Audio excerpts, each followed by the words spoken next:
तो हम Gauss's law के चैप्टर में हैं और सिलिंड्रिकली सिमेट्रिक चार्ज डिस्ट्रीब्यूशंस का काम करना है।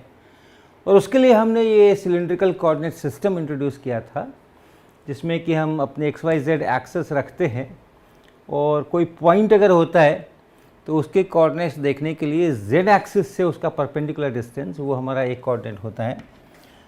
फिर अगर हमने वहाँ से एक X Y axis X Y plane पे परपेंडिकुलर डाल दिया तो जहाँ पड़ता है उससे ओरिजिन को मिलाते हैं, वो लाइन जितना एंगल बनाती है उसको फाई कहते हैं हम। या ऐसे कहें कि जेड एक्सिस में और वो पॉइंट इसको लेकर के एक प्लेन बनाएं तो उस प्लेन का और जो एंगल है एक्स जेड प्लेन से वो फाई कहलाता है। और जेड कोऑर्डिनेट, तो ऐसा जो सिस्टम है उसमें हम लोग कई तरह के एलिमेंट्स लेते हैं, line elements, surface elements, volume elements. और वो हमने देखा कि अगर हम एक लाइंस के अंदर में चले लाइन एलिमेंट्स लें तो हमें 3 लाइन एलिमेंट्स बनते हैं। अगर हमने केवल एस बदला तो ये एक लाइन एलिमेंट बना जिसमें कि हम जेड एक्सिस से दूर की तरफ जा रहे हैं, परपेंडिकुलर डायरेक्शन में दूर की तरफ जा रहे हैं वो। और छोटा एलिमेंट डी एस लिया, एस को बदला हमने, फाई और जेड को फिक्स रखा तो एक ये एलिमेंट बना। फाई को अगर हम बदलते हैं तो हम एक सर्कल के ऊपर चलते हैं और वो जो छोटा एलिमेंट है वो S D phi, phi cap direction, ये जो डायरेक्शन है ये बहुत बार मैं इस्तेमाल करूँगा।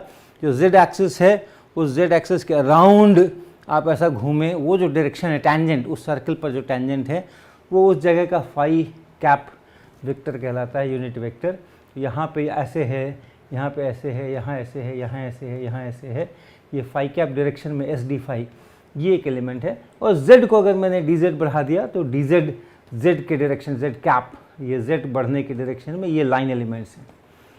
और इन्हीं में से दो को हम मिलाते चलें तो सरफेस एलिमेंट्स बनते हैं। हम सामान्यतः जिन सरफेस एलिमेंट्स की बात करेंगे उसमें s फिक्स रखेंगे और फाई को और z को वेरी करेंगे। तो इन दोनों के कारण तो हम कहाँ घूमेंगे, हम एक सिलिंड्रिकल सरफेस पे घूमेंगे।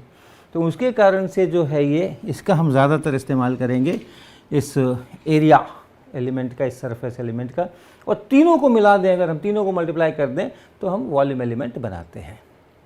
तो ये टर्मिनोलॉजी ध्यान रखेंगे हम, क्योंकि जब हम एप्लीकेशन करेंगे तो हम कुछ कुछ चीज़ों का इसमें से इस्तेमाल करेंगे। तो अब मान लें मेरे पास एक ऐसा चार्ज डिस्ट्रीब्यूशन है जो अगर मैं सिलेंड्रिकल पोलर कोऑर्डिनेट्स इस्तेमाल करता हूँ तो s पर डिपेंड करता है, जो चार्ज डेंसिटी है वो s पर डिपेंड करती है, फाई और z पर डिपेंड नहीं करती है।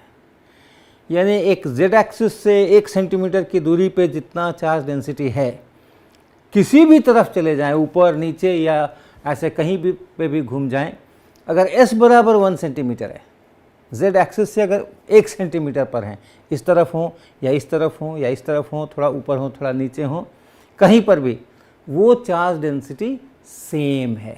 s बदल दिया, थोड़ा z एक्सिस से दूर चले गए तो शायद चार्ज डेंसिटी बदल जाए, लेकिन s वही है, फाई बदल रहे हैं, z बदल रहे हैं तो चार्ज डेंसिटी नहीं बदलती। ऐसे को हम लोग कहते हैं cylindrically symmetric charge distribution. Cylindrically symmetric charge distribution.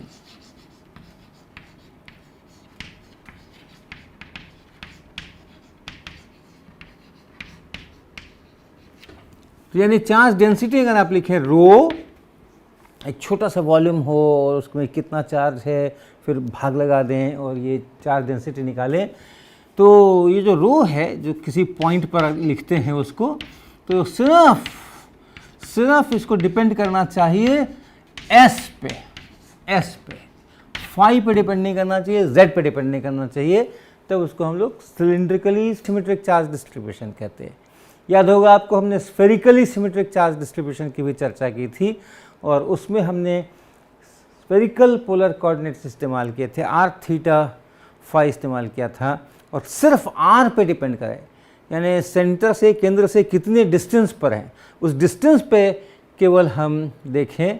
और एक डिस्टेंस तय कर लिया तो वहाँ जो चार्ज डेंसिटी है उतने डिस्टेंस पर, चाहे इधर चाहे उधर चाहे उधर चाहे उधर, तो वो एक स्फेरिकल सरफेस बनेगा।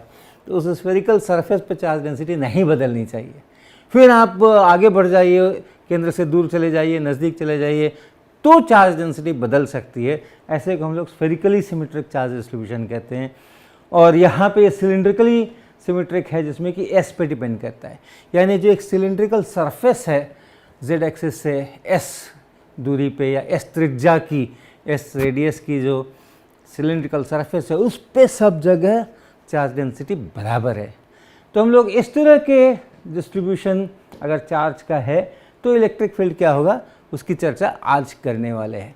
उदाहरण के लिए एक अगर हम लंबा तार रखते हैं, लंबा यानी इतना लंबा तार है, इतना लंबा तार है कि हम जिन बिंदुओं के ऊपर इलेक्ट्रिक फील्ड की चर्चा करेंगे उसकी तुलना में, वो जितनी दूर है उसकी तुलना में काफ़ी दूर तक ये वायर है, और इस पर एक चार्ज यूनिफॉर्मली लाइन चार्ज इस प्रकार से बटा हुआ है, और इस लाइन चार्ज को हम लीनियर चार्ज डेंसिटी से डिनोट कर सकते हैं।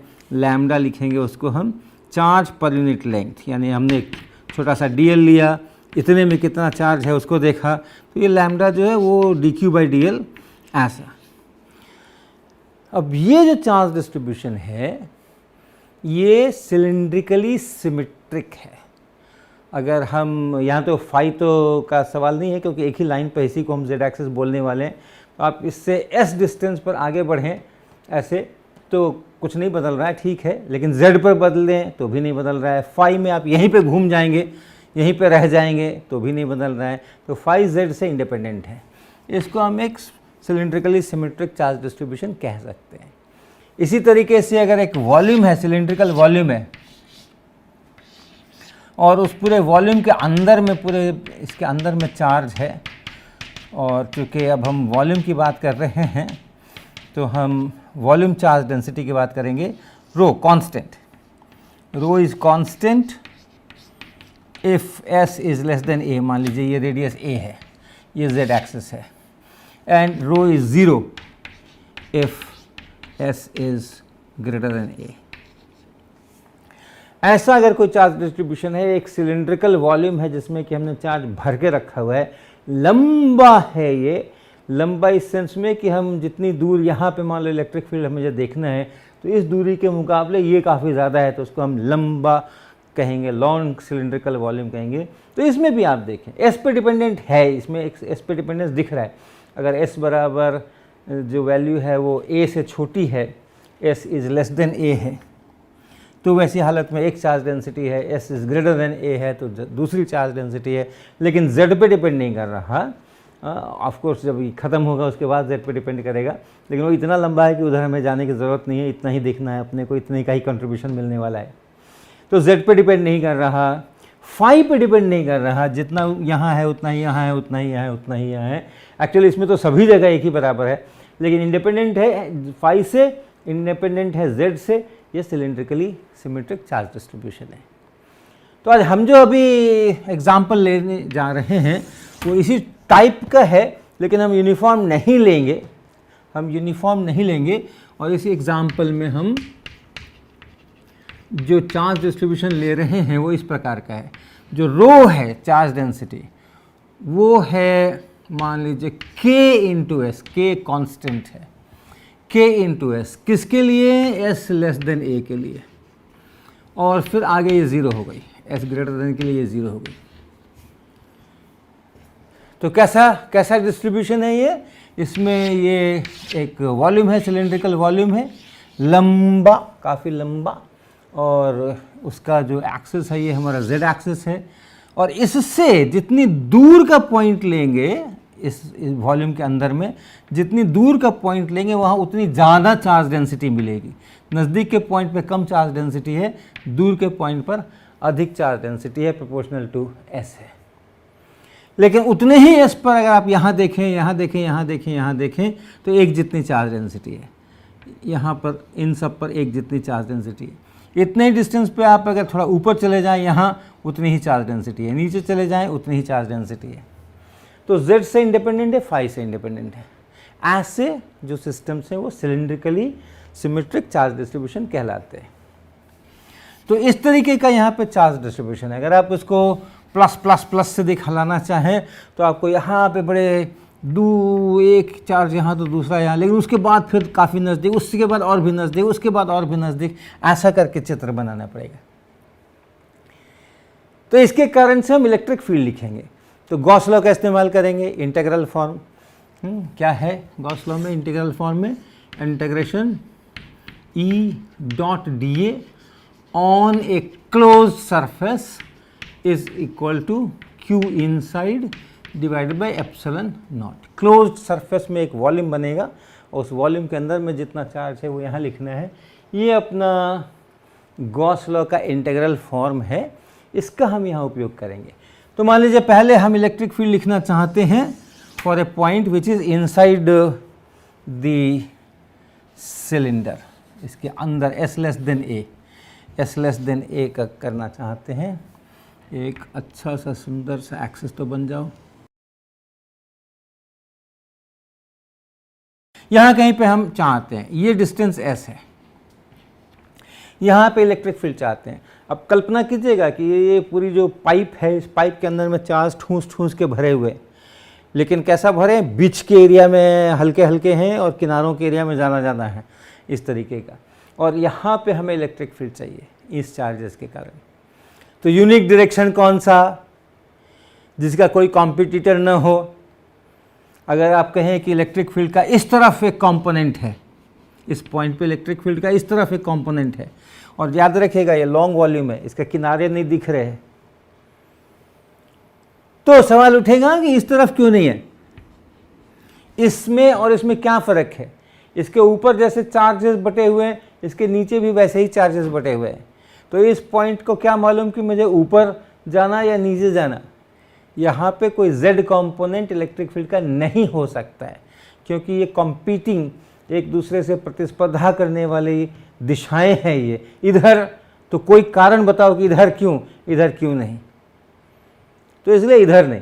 इसी तरीके से अगर हम फाई कंपोनेंट भी देखते हैं, यहाँ से एक ऐसा सर्कल बनाएं तो एक ये फाई का डायरेक्शन है, फाई कैप इधर हो सकता है, ये डायरेक्शन मतलब इधर की तरफ कंपोनेंट हो सकता है, या यहाँ पे इधर की तरफ कंपोनेंट हो सकता है।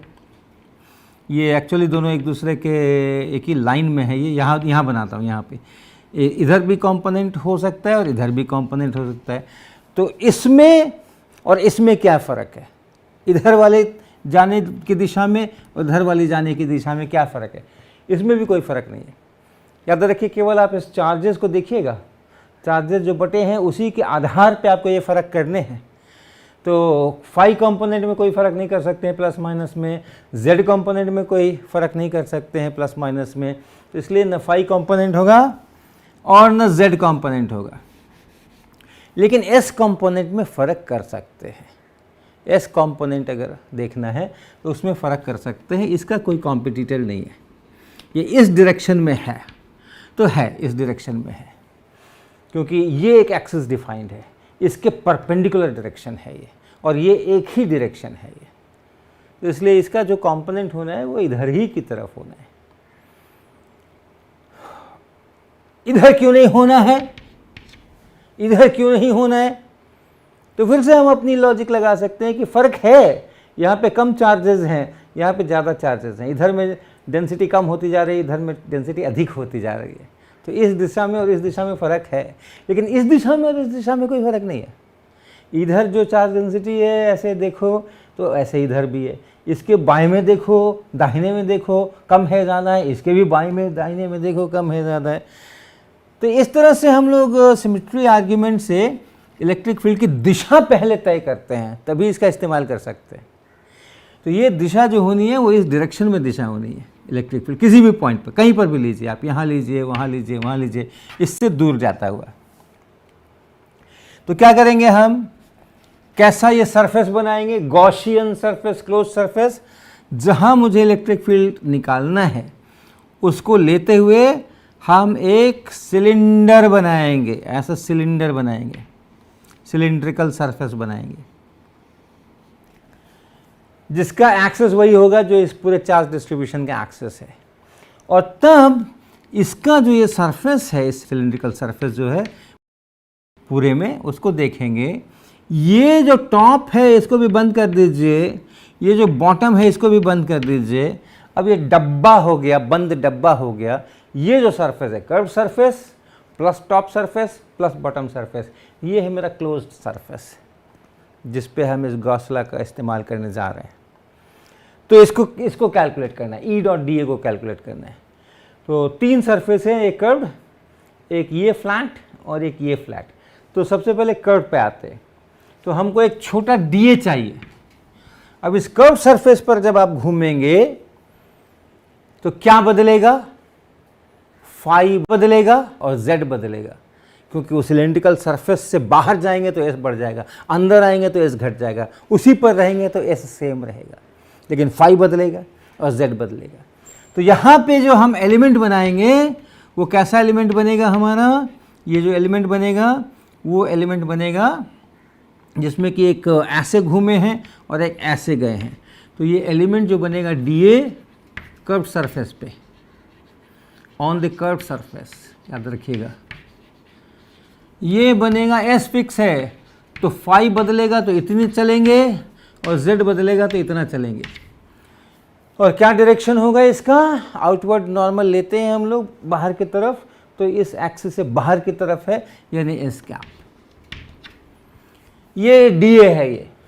और इलेक्ट्रिक फील्ड की दिशा हम पहले ही कह चुके हैं कि वो बाहर की तरफ एस कैप डायरेक्शन में होगी। पॉजिटिव या नेगेटिव वो चार्ज डिसाइड करेगा कि ये जो चार्ज है इसका साइन क्या है।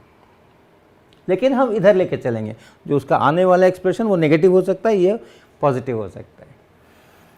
तो ई जो है उसको हम लोग लिख सकते हैं ई एस कैप, ऐसे लिख सकते हैं। ये मैग्नीट्यूड हो गया और फिर एस कैप हो गया। याद रखिएगा कि जब हम ऐसा लिखते हैं तो ज़रूरी नहीं है कि ये मैग्नीट्यूड हो जाए, मतलब नेगेटिव भी हो सकता है उस सेंस में। तो E dot D A, E dot D A, ये ई और ये डी ए, तो S cap dot S cap हो गया 1। तो क्या बचा? ये एस बचा और यहाँ ये ई बचा और यहाँ डी फाई और डी जेड ये बचा। और इस पूरे कर्व्ड सरफेस पे अगर हमने इसको इंटीग्रेट कर दिया, integration of E dot D A curved surface, cylinder का जो कर्व्ड सरफेस है, क्योंकि हम हमेशा क्लोज्ड सरफेस में काम करना है, तो पहले कर्व को देखेंगे, बाद में फ्लैट्स को भी देखेंगे। ये हो गया हमें एस, इस पूरे कर्व सरफेस के लिए एस फिक्स्ड है, एक ही एस है, एक ही रेडियस है इस सिलिंड्रिकल सरफेस का, तो इसलिए ये एस फिक्स्ड है। ई का मैग्नीट्यूड फिक्स्ड है। आप एस नहीं बदलेंगे अगर, तो ई का भी बदलेगा नहीं, क्योंकि फिर से वही बात है कि आप यहाँ देखें, यहाँ देखें, यहाँ देखें, अगर एक ही सेम डिस्टेंस पर हैं तो जैसा ये वैसा ये वैसा ये वैसा ये वैसा ये, तो जो ई का मैग्नीट्यूड यहाँ वही यहाँ वही यहाँ वही यहाँ वही यहाँ। ऊपर नीचे देखें, आप यहाँ देखें चाहे यहाँ देखें, इन दोनों पॉइंट्स में कोई फ़र्क नहीं, जब तक कि ये किनारे दिखाई न देने लग जाए। अगर ये लॉन्ग सिलेंड्रिकल वॉल्यूम है, किनारे दिखाई नहीं दे रहे हैं, तो जैसा इधर वैसा इधर। तो इस कारण से हम लोग जब लिखेंगे यहाँ पे ई, तो ई का मैग्नीट्यूड भी कांस्टेंट होगा और सिर्फ इंटीग्रेशन होगा फाई पे और जेड पे। अब ये जो हाइट है, ये मान लिया एच हाइट मैंने ली है, तो डी जेड पूरा जोड़ेंगे तो ये एच बनेगा, और डी फाई जोड़ेंगे तो 2 पाई बनेगा। तो यानी ये 2 पाई यहाँ से और एच यहाँ से और एस यहाँ से और ई यहाँ से। फ्लैट पर आइए, इस पर भी देखिए, फ्लैट सरफेस, इस पर देखिए E dot D A, D A देखिए। अब ये डी ए कहाँ लेना है? ये डी ए कहाँ लेना है? ये डी ए इस फ्लैट सरफेस पर लेना है, यहाँ पे लेना है। इस फ्लैट सरफेस पर अगर आप ले रहे हैं तो क्या नहीं बदल रहा है? जेड नहीं बदल रहा है, फाई बदल रहा है, एस बदल रहा है। इस फ्लैट सरफेस पे आप एक्सिस के नज़दीक के भी पॉइंट्स हैं, दूर के भी पॉइंट्स हैं, एस बदल रहा है, फाई बदल रहा है, इधर भी है पॉइंट्स, इधर भी हैं, इधर भी हैं, इधर भी है, लेकिन जेड नहीं बदल रहा। तो इसका डायरेक्शन क्या होगा, यहाँ जब हम एरिया एलिमेंट बनाएंगे तो उसका डायरेक्शन z कैप के डायरेक्शन में होगा। और उस एरिया का मैग्नीट्यूड क्या लिखेंगे, तो z नहीं बदलेगा, s बदलेंगे ds, फाई बदलेंगे s d फाई, उसको मल्टीप्लाई करेंगे।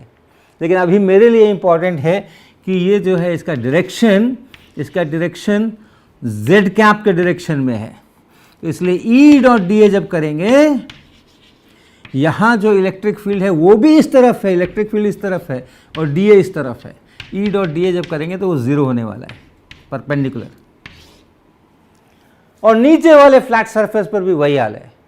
यहाँ जब आप एरिया एलिमेंट बनाएंगे तो आउटवर्ड नॉर्मल इधर को खींचेंगे और इलेक्ट्रिक फील्ड इधर को होने वाला है, तो वो भी 90 डिग्री का एंगल बनने वाला है। तो दोनों फ्लैट सरफेस पे E डॉट डी ए 0। अब सबको जोड़ दीजिए, क्लोज सरफेस बन गया। तो क्या पता चला, E dot D A on the close surface. अब मैंने ये गोला लगा दिया, अब पूरे क्लोज सरफेस पे बात कर रहा हूं, वो इतना ही निकल करके आया, 2 पाई HSE। ये साइड बन गया, LHS साइड हो गया। RHS साइड में आ जाइए। इस सिलिंड्रिकल वॉल्यूम जो बना है, जो हमने ये लिया है, इसके अंदर कितना चार्ज है, Q इन कितना है, वो निकालना पड़ेगा। चार्ज डेंसिटी वैरी कर रही है, चार्ज डेंसिटी वैरी कर रही है। तो इस सिलिंड्रिकल, अब वॉल्यूम की बात हो रही है, इस पूरे वॉल्यूम में कितना चार्ज है, तो हमें एक वॉल्यूम एलिमेंट लेना होगा। इसके अंदर में ये जो सिलिंड्रिकल वॉल्यूम यहाँ बना हुआ है, इसके अंदर में एक छोटा वॉल्यूम लेना पड़ेगा, वॉल्यूम एलिमेंट। यहाँ चार्ज लिखना पड़ेगा और फिर पूरे इस वॉल्यूम पे इंटीग्रेट करना पड़ेगा। तो अगर हम छोटा वॉल्यूम एलिमेंट यहाँ पे लिखेंगे, S भी बदलेंगे, फाई भी बदलेंगे, Z भी बदलेंगे, तो हमारा वॉल्यूम एलिमेंट बनेगा। क्या होगा वो, S बदला, फाई बदला और Z बदला, ये वॉल्यूम एलिमेंट बना। और जो उस इतने वॉल्यूम एलिमेंट के अंदर जो चार्ज है, रो डी टॉ, वो कितना हुआ, रो। कहाँ लिया है ये वॉल्यूम एलिमेंट कहाँ लिया है, इससे एक्सिस से s दूरी पे लिए हैं, उसके बाद उसको ds आगे बढ़ाए हैं। तो ds तो इन्फिनिटेसिमल है, तो यहाँ से s दूरी पर है ये, और इसलिए ये जो रो है ये k इंटू s, और डीटो है यहाँ पे s ds d फाई और dz, ये है, ये dq है। उस छोटे से वॉल्यूम एलिमेंट में जितना चार्ज है वो ये है। अब इसको आप इंटीग्रेट कर दीजिए पूरे में निकालने के लिए, तो जो चार्ज इनसाइड है वो इसी का इंटीग्रेशन हो गया, integration k s square ds, ये हो गया, फिर यहाँ पे d फाई हो गया और यहाँ पे dz हो गया। प्रॉपर लिमिट्स,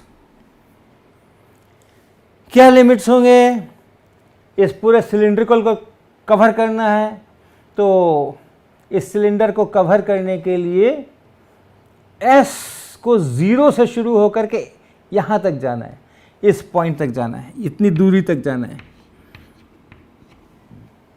तो अगर आप इसको, ये जो फाइनली जहाँ मुझे निकालना है उसके डिस्टेंस को कुछ अलग नाम दे लीजिए, कन्फ्यूज़न न हो, बाद में मैं बदल लूँगा। S0, ये S0 दूरी पर अगर ये पॉइंट है, तो S का जो लिमिट है वो हमारा 0 से और S0 तक है। इतनी ही दूर के अंदर में निकालना है मुझे अपना चार्ज कितना है, इनसाइड, Q इनसाइड। और फाई का तो 0 से 2 पाई होना पड़ेगा। और dz जब करेंगे, आप यहाँ से यहाँ तक जाएंगे, तो जो भी यहाँ एलिमेंट है उससे h ज़्यादा यहाँ लिमिट होगी। ये इंटीग्रेशन मुझे पता ही है क्या होने वाला है, तो कुछ z0 से z0 प्लस h ऐसा लिख सकते हैं आप। क्या बना, ks क्यूब बाई 3, और लिमिट रख दीजिएगा ये अपर लिमिट, तो इतना ks क्यूब, ये ks क्यूब बाई 3 ये बना। d फाई का इंटीग्रेशन 2 पाई बना, और इसका इंटीग्रेशन जो ये हाइट ली है वो बना h। ये है q इन। अब आप मिलान कीजिए, हमारे पास लेफ्ट हैंड साइड भी है, राइट हैंड साइड भी है। अब आप मिलान कर दीजिए। ये जो लेफ्ट हैंड साइड है वो है 2 पाई HSE और राइट हैंड साइड जो है वो है 2 पाई HS0। ये भी S0 ही है, ये भी S0 ही है। कर्व सरफेस का भी रेडियस अगर आप S0 लेते हैं तो उसको भी S0 ही लिखेंगे। तो 2 पाई ये लिख रहे हैं ये साइड 2 पाई H और S0 का क्यूब और K भी है और 3 भी है, K भी है और 3 भी है। ऐसा यहां से इलेक्ट्रिक फील्ड लिख लीजिए, मैग्नीट्यूड लिख लीजिए। क्या क्या कट गया? 2 पाई कट गया, 2 पाई को काट दीजिए, हटाइए। H कट गया, ये H यहाँ से और ये H यहाँ से ख़त्म। यहाँ S0 है, यहाँ S0 का क्यूब है, इस S0 को ख़त्म कर दीजिए और यहाँ पे इसको स्क्वायर कर दीजिए। क्या बच गया यहाँ पे? E बराबर S0 यहाँ से ख़त्म कर दिया मैंने, यहाँ पे बच गया ये K S0 का स्क्वायर और बटा 3। तो इस तरह से हमें यहाँ पर अंदर में, इसके अंदर में किसी पॉइंट पे S0 दूरी पे किसी पॉइंट पे ये इलेक्ट्रिक फील्ड मिल गया। अब एक बार ये मिल गया, ये सारा जो कैलकुलेशंस है अब इसकी ज़रूरत है नहीं अपने को, तो फिर हम इसी सेंटेंस को दोबारा बोलने वाले हैं। कौन से सेंटेंस को? ये फॉर्मूला देखिएगा, Z एक्सिस से S0 दूरी पे इलेक्ट्रिक फील्ड का magnitude K S0 square by 3 होता है। तो हम ये भी बोल सकते हैं कि Z एक्सिस से S दूरी पर के पॉइंट का electric field K S square by 3 होता है। तो S के फंक्शन के रूप में अगर हम इलेक्ट्रिक फील्ड लिखते हैं तो electric field will be K S square by 3 for S less than A। जो बाहर के पॉइंट पे इलेक्ट्रिक फील्ड चाहिए, और अगर आप इसका डायरेक्शन भी लिखना चाहते हैं तो ये E कर दीजिए और यहाँ पे इसको कैप कर दीजिए। K का साइन पॉजिटिव है कि नेगेटिव है वो डिसाइड करेगा कि फील्ड बाहर की तरफ है या अंदर की तरफ है। अब इसके बाहर के पॉइंट के लिए अगर आपको निकालना है, जो आप खुद करेंगे, तो ऐसा ही बनाइएगा, इसी प्रकार का। उसी तरह से H हाइट का एक सिलेंडर ऐसा बनाइएगा, एक सिलेंडर ऐसा बनाइएगा यही एक्सिस लेकर के, और इसी तरह से इसका भी कर्व्ड सरफेस देखिएगा और फ्लैट सरफेस देखिएगा और इधर का फ्लैट सरफेस देखिएगा। इलेक्ट्रिक फील्ड यहाँ, ये इलेक्ट्रिक फील्ड ऐसा होगा डायरेक्शन, इसी तरह हर तरफ ये एक्सिस से दूर हटते हुए डायरेक्शन में होगा, और पूरे इस सरफेस पे इस इलेक्ट्रिक फील्ड का मैग्नीट्यूड फिक्स्ड होगा। तो उसी प्रकार से आप E डॉट DA निकालिएगा कर्व सरफेस पे, और फ्लैट सरफेस पे फिर से 0 आएगा, और यही एक्सप्रेशन आएगा, यही एक्सप्रेशन आपको फिर से आ जाएगा, क्योंकि कोई भी चीज़ बदली नहीं है। अभी E का मान तो बदलेगा, लेकिन वो तो E यहाँ से खुद ही निकल करके आने वाला है, तो यही एक्सप्रेशन आने वाला है। और चार्ज जिस समय लिखेंगे Q इनसाइड, चार्ज जब लिखेंगे इसके अंदर का चार्ज, तो ये इतने के अंदर का चार्ज मिलेगा, क्योंकि यहाँ तो चार्ज है ही नहीं। तो S0 तक का चार्ज का हमने ये निकाला हुआ है Q इन, देखिए, और A, ये S बराबर A है, ये या इस S0 को मैं यहाँ तक घुमा दूँ, A तक ले जाऊँ, तो क्या हो जाएगा? इस S0 की जगह पर A हो जाएगा। तो हम जल्दी से लिख सकते हैं E डॉट DA मेरा वही रहने वाला है 2 पाई HSE, और Q इनसाइड जो है वो रहने वाला है Q इनसाइड, ये देखिए K A cube by 3 into 2 pi H, ये रहने वाला है। और इन दोनों को आप बराबर कीजिएगा। बटा एप्सिलॉन नॉट लगाया कि नहीं लगाया? बटा एप्सिलॉन नॉट। ये हो गया इधर वाला पार्ट, और ये Q इन हो गया बाई एप्सिलॉन नॉट।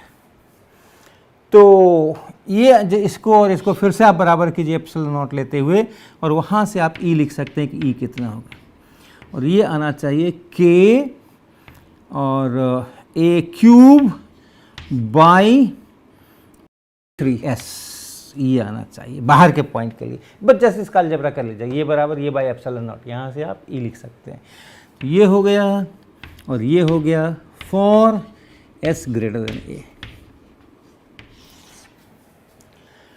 तो इस प्रकार से जो सिलिंड्रिकली सिमेट्रिक चार्ज डिस्ट्रीब्यूशन होते हैं उसके कारण अगर कहीं किसी पॉइंट पे इलेक्ट्रिक फील्ड निकालना हो तो हम इस तरह के गॉसियन सरफेस की रचना करते हैं और उससे फिर ऐसे कैलकुलेशन करके हम ई निकालते हैं।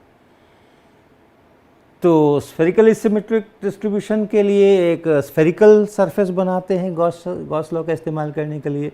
सिलिंड्रिकली सिमेट्रिक अगर है तो ऐसे बनाते हैं। और अगली क्लास में मैं एक और सिमेट्री का इस्तेमाल करूंगा, प्लेनर सिमेट्रिक। तो उसमें कैसे वो होता क्या है और उसमें कैसे इलेक्ट्रिक फील्ड निकालते हैं, ये नेक्स्ट टाइम।